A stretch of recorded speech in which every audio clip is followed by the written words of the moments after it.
Hello po!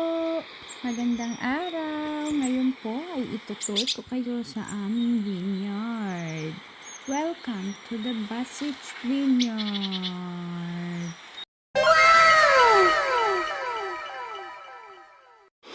You know guys, this is my husband makes him busy. Ito po talaga yung hobbies niya. Yung mag-alaga ng mga fruits like grapes, olives, almonds, and many more pa po.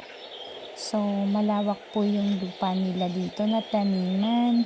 As you can see po, yung mga grapes, malalaki na and ready to harvest na. Pero, sabi ni husband, baka September 1st week, pwede na siyang i-harvest.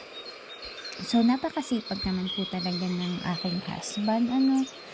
Sa gabi po, nag-work siya ng regular works niya. And then sa umaga naman po, dito siya nagagawa. Hindi ko naman po siya mapigilan. Talagang parang nangangati ang kamay kapag hindi nakapag-garden.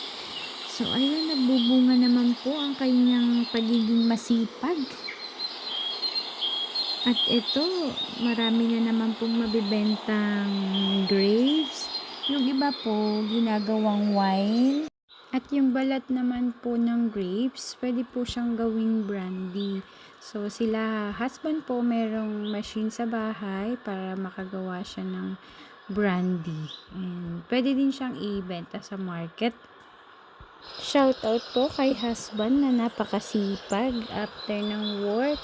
Talagang super tiyaga siya sa garden niya. Para bang anak niya na yung garden. Charot! Nakwento ko lang po dito po sa Croatia, masipag ka lang at matyaga, talagang may nilaga. Alam niyo po, marami pong katulad ni husband ko dito sa Croatia.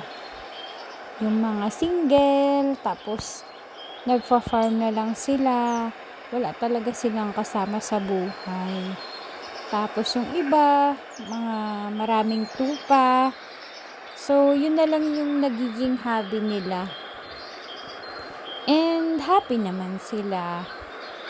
Nung una pong punta ko dito sa Croatia, sobrang na-amaze po ako sa place nila. Kasi napakatahimik, sobrang calm, sobrang fresh ng air, sobrang dami ng prutas, para bang nabusog na ako agad ay di ako'y na-amaze.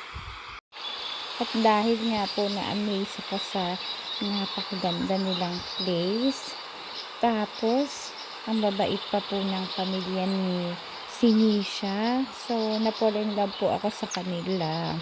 Kay Sinisha pala. Ano ba? And yun nga po, binigyan po kami ni Lord ng napakalaking blessings. And it's our baby boy, our Joseph. So, we are thankful, we are blessed. And we decided to get married and we live happily. Nako, ang haba na po pala ng aking nakwento.